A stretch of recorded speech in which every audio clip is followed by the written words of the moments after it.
Hello and welcome to BUtalks, the podcast where we build our souls as well as our CVs. I'm your host, Aly, and today we are interviewing Dr. Kerry Hull, a full-time professor in the biology department. Not only is she a dedicated professor, but she has undertaken various research projects that have taken place in universities all around the world. We would like to thank the Experiential Learning Internship Grant Fund, the Bishop's Bookstore, and the Advancement Office for making this podcast series possible. I would first like to acknowledge the territory on which we hold BUtalks is the traditional and unceded territory of the Abenaki First Nations and the Abenaki Confederation. In performing land acknowledgement, we make what was invisible visible, and we invite the land, the First Nations people, and the Truth and Reconciliation Commission into our conversation today. So welcome, Dr. Hull, and thank you so much for speaking with us today. We're really excited to have you. So just to jump in right away, you earned your bachelor's degree in biology and your PhD in endocrinology, if I'm pronouncing that correct. Endocrinology, at the University of Alberta. Mm-hmm. Okay, perfect. Could you tell us a little bit about your undergraduate experience and maybe even what you did a little bit before you went into your bachelor's degree? Sure. My undergraduate experience was sort of upside down Bishops. So I was in a small French-speaking faculty at the University of Alberta, where it was a very small residential community, but then we had access to English courses at the University of Alberta. So I took most of my courses in French at the Faculté Saint-Jean, it was called, but then as time went on, I took more and more courses at the big campus at the University of Alberta in more specialty areas, and so then I graduated with a degree from the U of A. Okay, perfect. So I'm a big fan of the residential college experience. It's wonderful. Okay, great. Did you have any maybe like regrets during your studies? Because I know that I heard that you wanted to go to med school and that was your goal maybe? It was sort of my childhood goal, but I was fortunate in about my third year undergraduate, I started doing some research with a professor in the physiology department at the U of A. And I liked it so much, then I started doing a summer project that led to a master's, that led to a PhD, that led to a postdoc, and then I came to Bishop's for a 1 year, and after that I was going to go to med school. But in the end I just was so happy here, and I enjoyed the opportunities that I had here. So med school for me is always kind of the path not taken. So I have a little regret, but I couldn't ask for, a better intellectual and family life than I have here. It worked out, right? It really worked out. Perfect. Yeah. Did you do any internships, or did you get involved in any way when you were at university? Can you be more specific? Did you over the summer maybe, did you have any internships outside of school? Did you work? I did research even after my first year. Okay. And it was in the University of Alberta Hospital. And so even though I was doing basic research, I still, had access. I could go on rounds with the more clinical professors. Mm-hmm. And so I did a fair bit of that. And that's actually when I realized that maybe I didn't want to go to medical school because it wasn't as interesting for me as the research aspects. I also did an exchange in my second year to Scotland. Oh, that's awesome. And that was wonderful. And that was really life-changing as well. Right. So I still have, friends and you made a lot of friends when you were over there? Yeah, and then, so the next summer I went back again just to visit, some of the friends I'd made the previous summer. Did you do any more traveling when you were in Scotland, or did you just stay? Oh, no, absolutely. I traveled. Yeah. This was back when communism was still a thing. Yeah. So I went with the political science department. We went to the Soviet Union for, I think it was 10 days. Wow. And how was that? That was amazing. Yeah.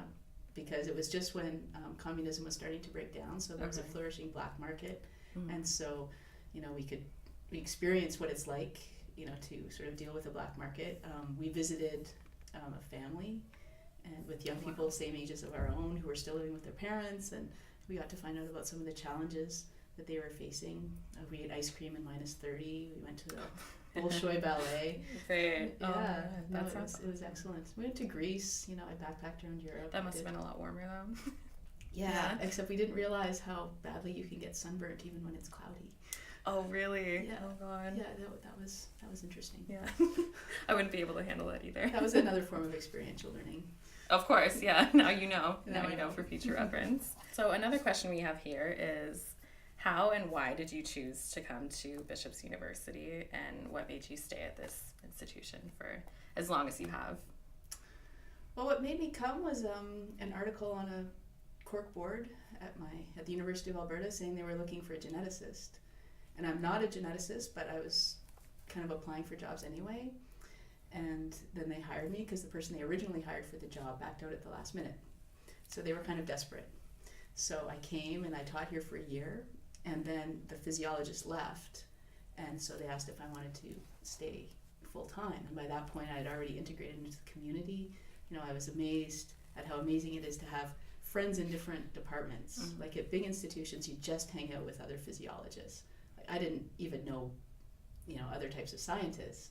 Whereas here, my friends were in philosophy and classics and political science and everything. And it was amazing how enriching that was, not only, you know, personally, but also for my scholarship and how my career has developed. Oh, that's great. And then I met my husband, we had kids, and now I started getting obsessed with skiing and mountain biking. And that's what I've heard. I heard you're an avid skier and you travel a lot, and you're also a marathon runner as well. I haven't done marathons for a while. Okay. Just with children, it was a little bit harder to train for the long distance things. But yeah, we started doing marathons. There was a number of Bishops profs, and we would train together. And we ran some marathons and half marathons together. I did triathlons as well. Bishops had a triathlon team, I think, 20 years ago. So I did some triathlons with them. But now I've sort of switched more into skiing and mountain biking as my sport hobbies. What's your favorite place to go skiing? Smuggler's Notch. Okay. Yeah. Nice. I was there yesterday. Okay. Great. Well, perfect weather for it, right? We got a lot. There's almost too much snow. It's too much snow now. Well, it raises the pressure. You feel you have to do the I've never gone skiing before, so I don't know. I know. I'm not coordinated for it. Oh, I don't know. I'm becoming a ski instructor, so. Oh, great. Yeah. Okay. Well, if I'm ever interested, I know where to go. Okay. So, what do you believe to be transformative about Bishops, and how do you manage your role as a professor in such a small community? Okay, those are two very separate questions. Okay, all right, so what's transformative about Bishops? Well, I really believe that individuals are going to find their own place here. And it's not everyone, Bishops is not a match for everybody. Mm-hmm. But if something attracts you to Bishops, then you will find that experience available to you. You know, for me, the transformation Bishops had on me was, again, sort of the interdisciplinary nature of the community here. So I think with a lot of students, it's that very same thing. They come set on a career in medicine or a career as a lawyer or whatever, but then they meet students, they meet professors who have passions very different from their own. And that can say, oh, well, maybe there is more to life than what I've wanted to do since I was 3 years old. And that can be very transformative. Mm-hmm. And that's not an experience you get at a big institution where you only hang out with people with your own discipline and you only take classes in your own discipline. Yeah. For others, it's living in Quebec. I think even though we're a little bit of a bubble here, you still are exposed to Quebec culture. It's a different way of thinking. You know, you learn how to do the two-kiss, the bisou thing. And so for some, it can just be contact with a different culture. Mm-hmm. For others, I think it can be a single professor. I know there's so many examples of a student who has been changed by their relationship with the professor and the mentoring that they get from a professor. For others, it can be sports. You know, it can be learning something new. It's, you know, that's the wonderful thing, is that because we're so small, students get to see everything. Mm-hmm. And so if there's transformation to be had, then chances are they will see the opportunity. Yeah. And I've already forgotten your second question. Yeah, that's okay. That was great. I do agree with you. I think Bishops has shaped me as a person, me as a student, and it's great to be able to connect with teachers of all disciplines that I never really thought that I would speak to or interact with. So I definitely agree with you. So my second question was, how do you manage your role as a professor in such a small community? That's also kind of an interesting question, because I came here as a baby. Like, I was 27 years old when I arrived here, and because at that point we hadn't hired a lot lately, I was a lot closer in age to the students than I was to my colleagues. Mm-hmm. So, you know, it was kind of interesting having to develop sort of my role to make a line between the students as sort of my friends and my age appropriate individuals versus sort of the instructor-student role. I guess I'm a little bit traditional, especially because I have a family at home, that for me, my role is in the classroom and, is meeting with students outside the classroom, my office, and encouraging them to, I guess, just open their eyes a little bit to the other opportunities, because most of our students come in very set on a career. I see one of my most important roles as an instructor and as a mentor to say, look at all the things you can do. You don't have to become a doctor.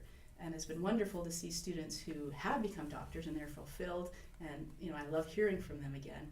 But I also love hearing about students who took a totally different path and have found something that they're passionate about. For example, I just saw that one of our students is now starting up a company in Ghana. Oh, wow. To arrange for better delivery of healthcare information.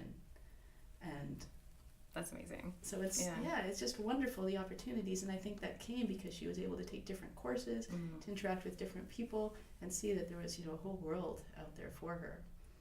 And also, my goal as well is to transition students from a high school type learner to a mature learner, where they're going out and they're considering their information themselves, when they're working with others to create information. This is probably one of your later questions.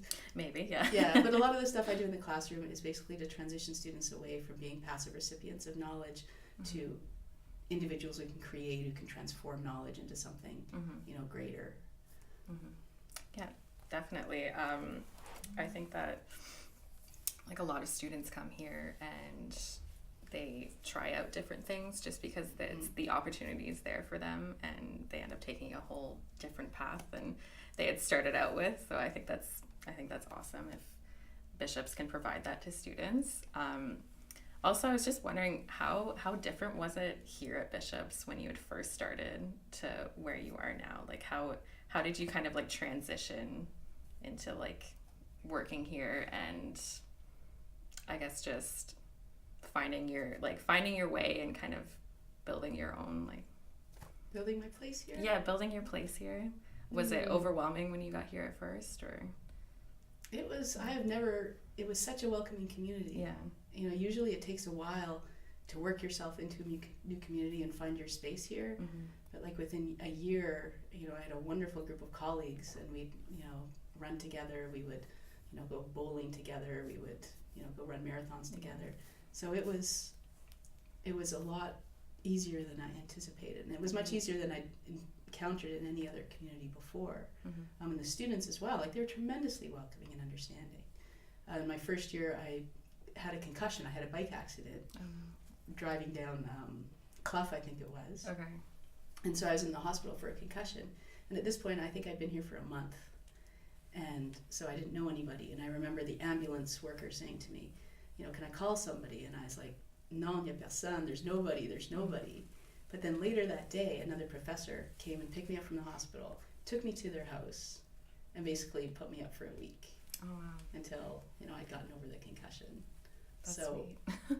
It wasn't a hard, and over the years, Bishops has changed, considerably. I think, in my opinion, it's improved. There's so much more research now, it's just totally changed.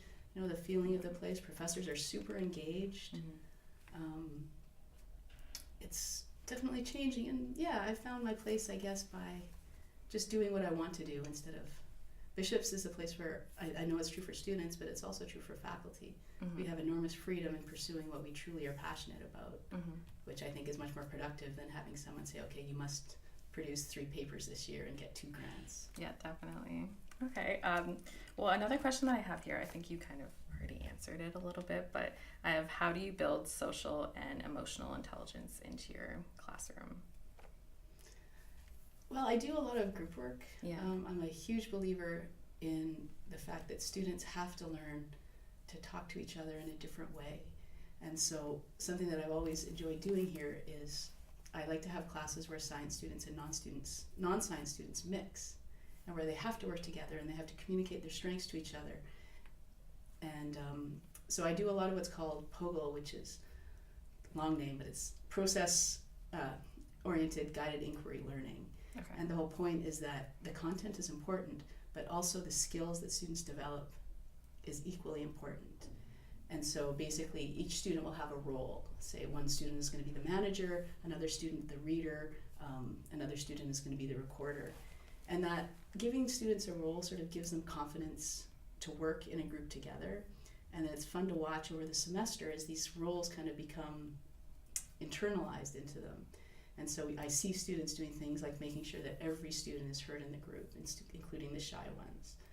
And then at the end of the course, I always ask them a question on a take-home final, which is, which of the competencies, the liberal arts competencies, do you think that you've developed in this course, and what do you need more work on? And some of my favorite comments are students who say, I didn't realize how I dominated a group before, and now I'm much better at listening to other students. Another student will say, I have more confidence now in speaking my mind. Or a student will say, what's another example? Just skills in maybe taking information in one form and converting it to another form that other students can understand.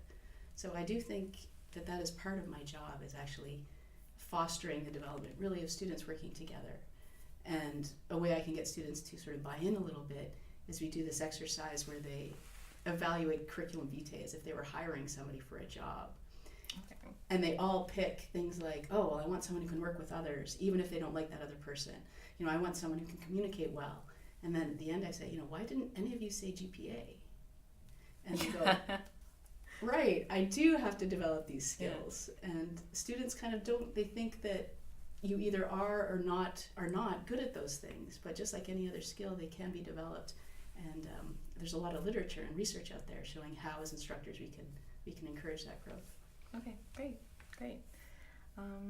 So another one that I have here is, did you ever have a professor or mentor that you try to emulate in your classes?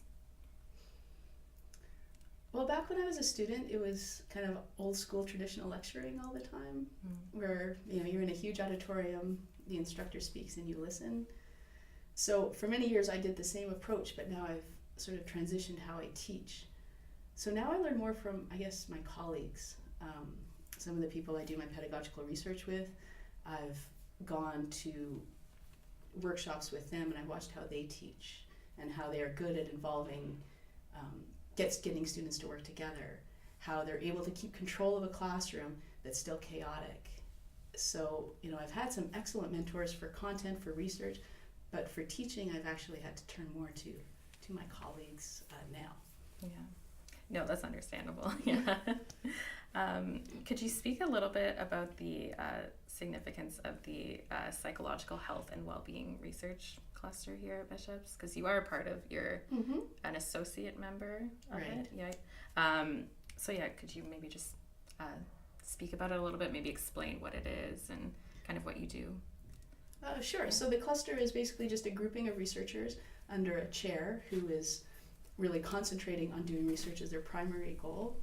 And then this chair basically tries to gather other researchers around him or her to form research networks in order to give a more interdisciplinary view of a particular research problem, and then to just be more productive. So I'm involved right now in a cluster research grant, and we're looking at stress and evaluation.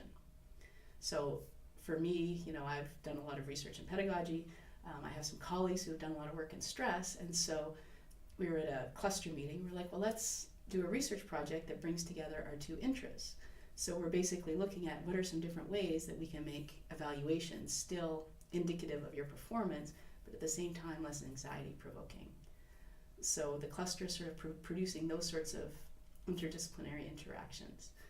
They've also done, I believe, the nap room. Have you tried the nap room? Oh, I haven't tried it yet. Or the snooze room, I think, what I'm hearing, what I'm reading in the emails. I've heard about it. I haven't gone to check it out. It's in this building, right? I think so. It's in the International Center. Okay. Have you gone to see it, or no? No. You don't need a nap during the day.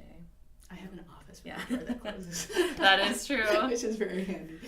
No, I don't know if there's have been like a lot of students that have tried it out yet. But I really liked the idea, I think, because I'm a little farther from campus, about a 25-minute walk. So it's nice, especially in the winter when I don't really want to have to go back and forth all the time, and maybe I just need a refresher. Just a refresher. Yeah. Instead of the library. Yeah. So that came from the cluster? That came from the cluster. Okay.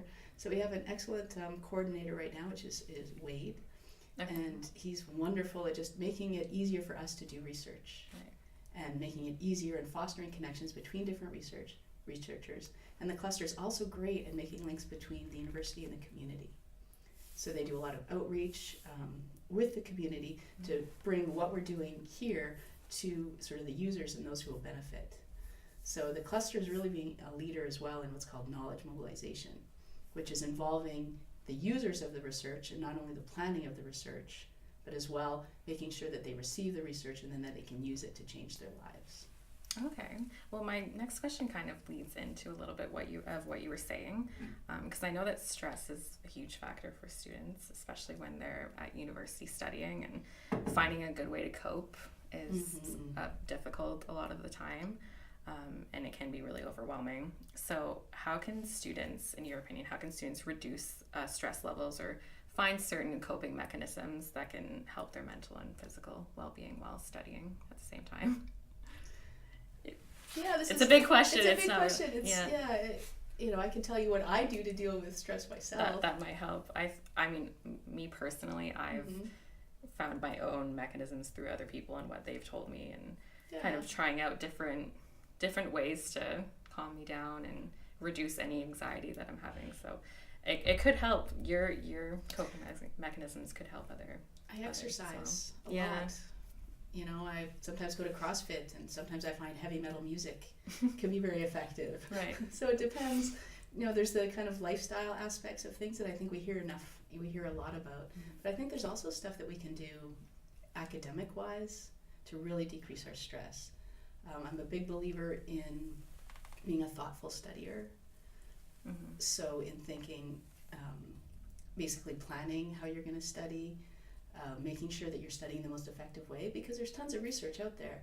Like, we know how students learn now, how students can learn best. So, for example, there's tons of studies that show that highlighting, just going through your textbook and highlighting, not so good, because it causes you it gives you false confidence. Yes, oh yeah, I recognize that. I'm confident that I know it, but in actual fact, you're just familiar with it and you don't necessarily understand it. So I encourage students to make sure that they're really actively engaged. So study less, but study smarter. Go to learning objectives, write out answers. Teach your teddy bear the topics, or a friend, because sometimes friends don't want to hear about what you're doing, let's be honest. Yeah.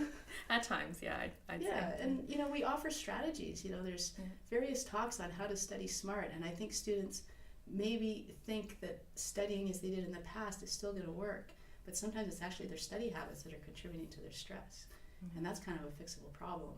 Right. Yeah, I actually had one of my professors mention that you should kind of plan out your day, like block by block, and know that maybe at 5 p.m. or 6 p.m. you just cut off your day and you're done, and you've done everything you've needed to throughout the day. And then after that mark each day, you kind of like close your email, you close your books, and you take time to relax or do something else.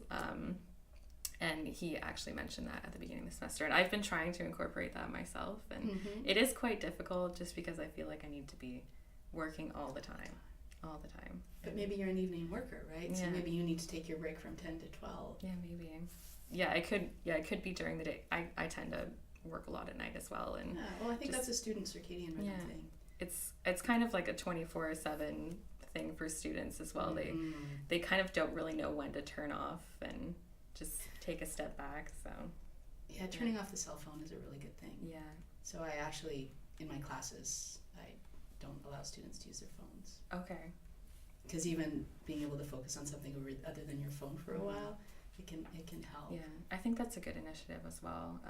I've had professors in the past that have been no laptops, no phones. If we see one, we'll dock like some percentage points off of your grade, which I think is a really good idea, because especially early in the morning, if students if they've had maybe a few hours sleep, they're not in a good state, and they wake up in the morning and they're just on their phone, and nothing can go in. No. And if you're always, you can tell a student who has their phone, artfully hidden behind their purse or their bag. You can see when a text comes up, because you lose them. You lose them for that instant. And so I think when we think about trying to reduce stress, if students are here to learn, then maybe make sure that you're learning the most effectively. And sometimes that can be, that's the root. If that's the root of the problem, then no degree of meditation and massage and exercise and self-care is going to help. Mm-hmm. So if you're studying and if your schoolwork is causing you stress, then I encourage students to come and talk to somebody, like talk to me, talk to we have a study center, I can't remember what it's called, Accommodations, I guess, does some study help. I'm not sure. You mean like the writing center? Is that Not necessarily. I don't know. I just thought we had someone who offered some seminars in various study skills. Oh yeah. I can't remember the name right now, but I do know that exists somewhere. Yeah, right? I think if students can understand that they actually can, like, there's things that they can do to decrease their academic stress, and if that's the root of the problem, then I encourage students to hit that. Mm-hmm. Do you know of any other maybe groups or somewhere on campus that students can like go to speak to maybe, or? Well, it depends. Like, if your problem is math, then go to the math center. Yeah. If your problem is writing, go to the writing center. Spend time there. As for study skills, Student Services does offer, quite a few sessions on good study skills. Or go see a professor. Mm-hmm. Find a professor that you respect and say, look, I'm struggling here. How can I learn your information better? Like, I want to do well. I want to learn this, not just to get a good job, good grade, can you give me some strategies? Right. Yeah. So I think it's going to have to be individual, but it would be nice if students, again, started setting up study groups for each other. I know like this happens on a small scale. I've seen it in business in the halls. I know biology students do it. This is what helps for me. Because I'm a big believer that students can help students sometimes more than we can help you.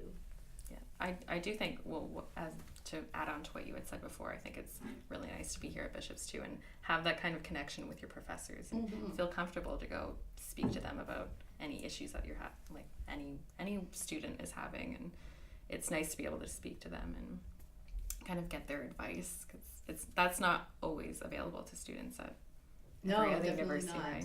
Yeah, and I've had students, I've had business students come to talk to me. A few years ago, I did a Bishop Speaks talk on basically metacognition and how to learn better. And so then after that, I'd have students from different divisions who came to my office hours. I was happy to help them out. Yeah.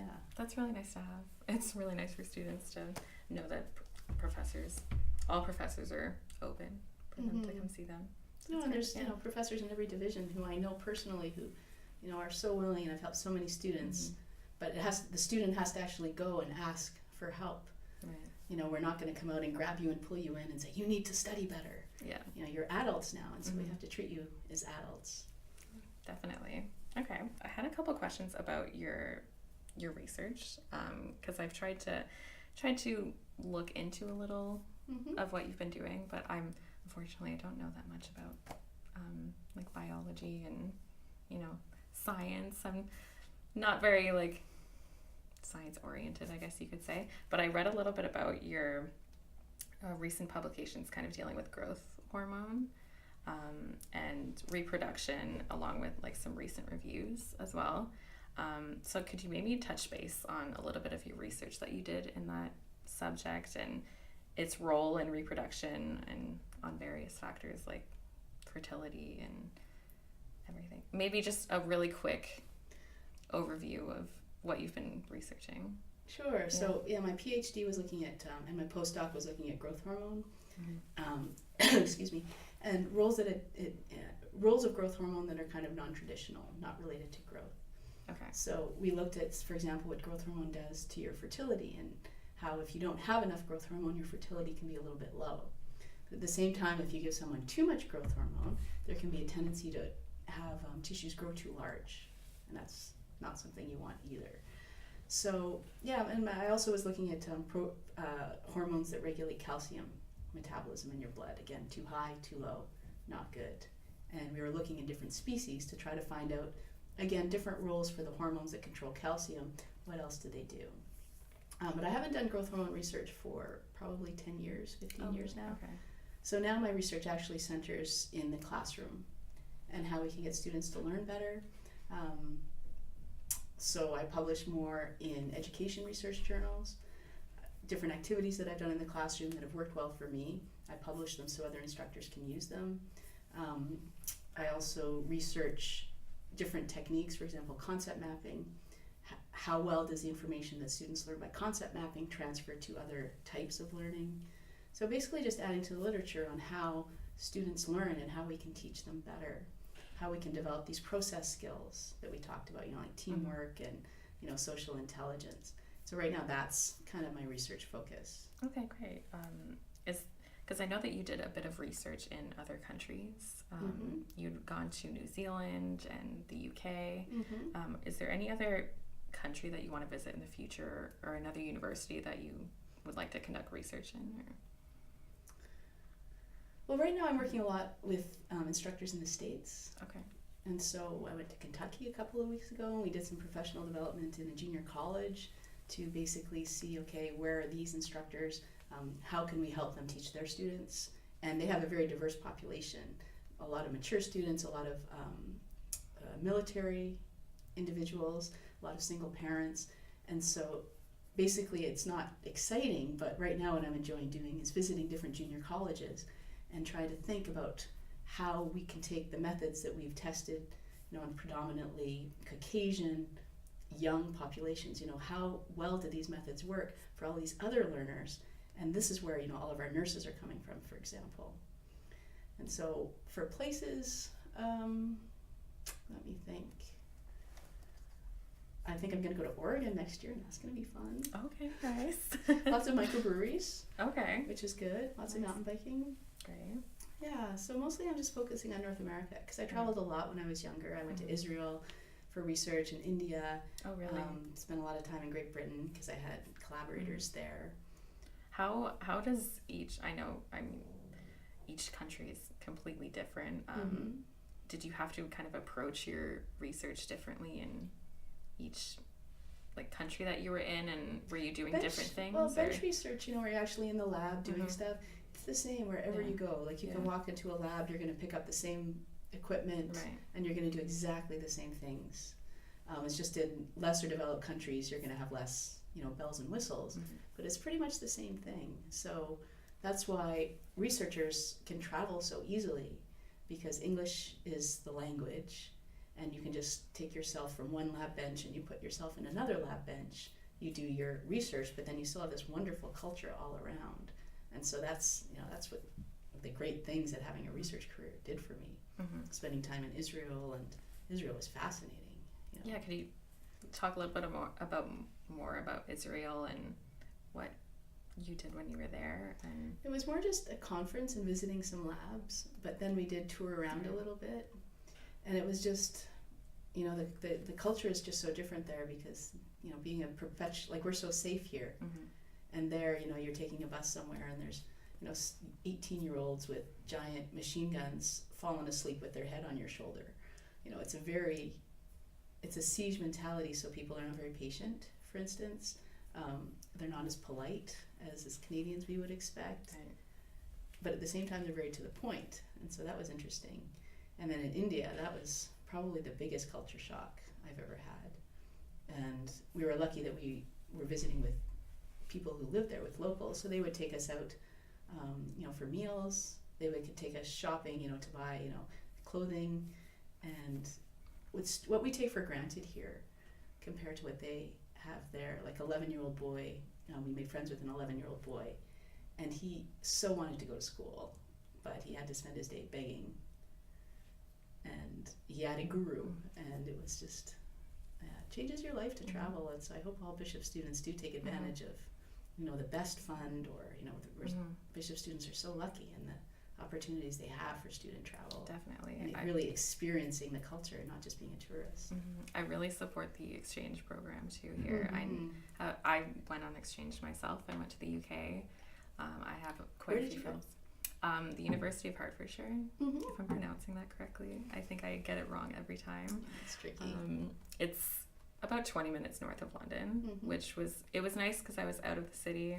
It wasn't too busy. It was kind of quiet, but I could just jump on the train and get into London, which was crazy. Fabulous. Yeah, I was there over the break again to visit some friends, because I made some friends when I was over there. But it was quite an experience, and it's a lot easier to travel, especially when I'm over there and it's cheaper and everything's a little bit closer.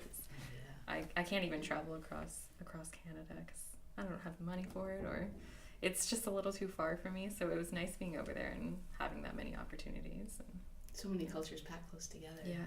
It's incredible. You take an hour flight and you're in a whole other world. Yeah, it's great though.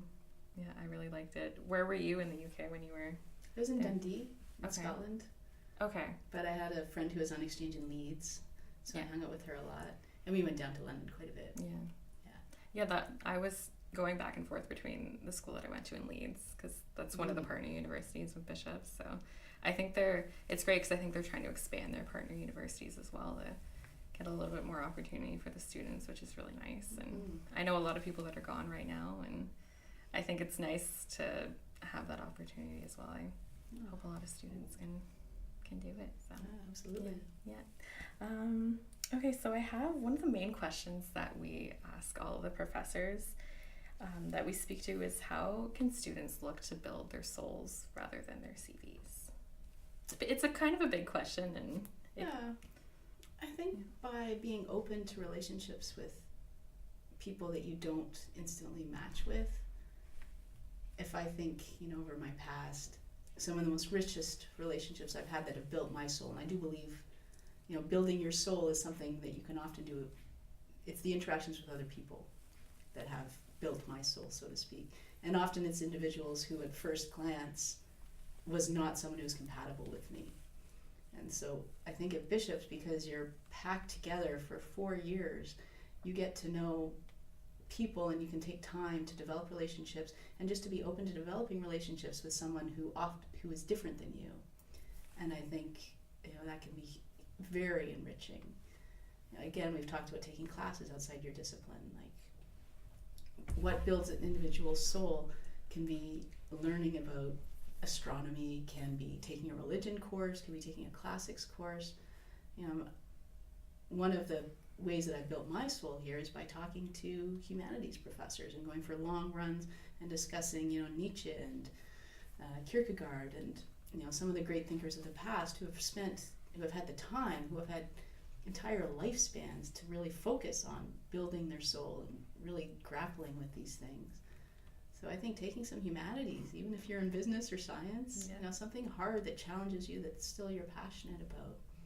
And then by giving back, Bishops is huge on encouraging students to give back to their community, and however that can be.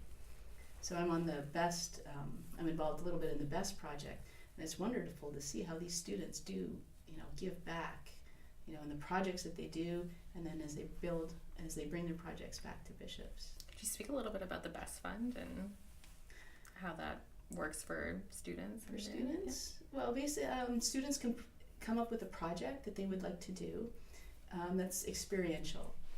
And they have to have a faculty mentor to make sure that, it's the process is going to be, authentic and real and rewarding for the student. And then they make an application, and we fund between, 9 and 15 projects every year. Sometimes the projects are relatively straightforward, maybe doing research in a new lab in France or Switzerland or something. Maybe it's going to do public service, acting as an intern in the United States Senate, working with the MySOT project, going to Thailand, working with refugees. It's basically, the wonderful thing about the BEST project is that it's truly individual. And basically what we're looking for is students who are passionate about doing something. And it's one of my favorite things at Bishops, because we are able to let the student accomplish, or let the student pursue something that they're passionate about.